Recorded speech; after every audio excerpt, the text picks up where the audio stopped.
There are many pieces of art here at Yad Vashem which commemorate the lost. Not many of them show some of the narratives that we've seen in the history of commemoration as clearly as these two sculptures by Natan Rapaport. I think that's how you say his name. The first we see is a sculpture to those who died in the uprising in Warsaw. And as you can see, having a look at the figures presented here, they're quite heroic.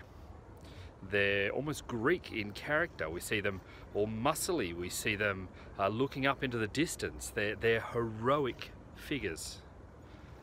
And that's very, very different when compared to the second sculpture that we see from Natan, and this is over here. And I'll bring you to it. It's just here.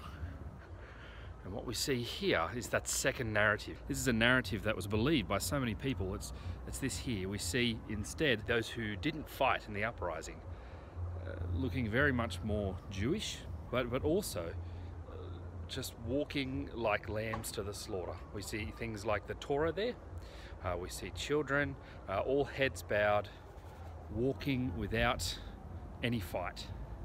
And this narrative is very much upheld by most people, including in Israel, when they thought about the Holocaust. This idea of there were two groups. There were those who resisted and those who just gave up.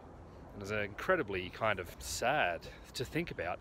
And it wasn't till later on that survivor stories started to actually be told.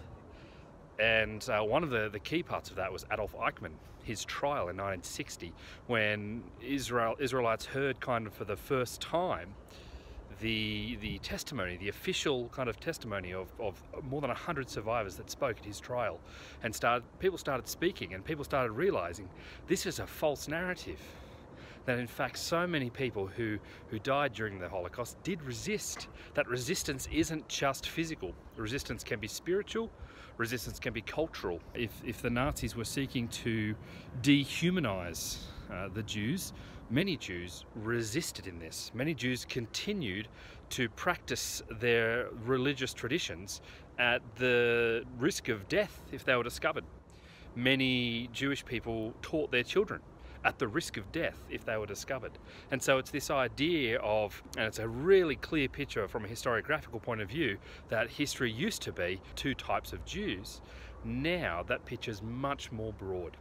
And this question starts to filter through of, well, what does resistance look like and how do we define it? So that's a much broader question for another day, but these sculptures really clearly, they were done in 1947, and they're really helpful to show us and to think through what used to be the prevailing main historical narrative people held about victims of the Holocaust.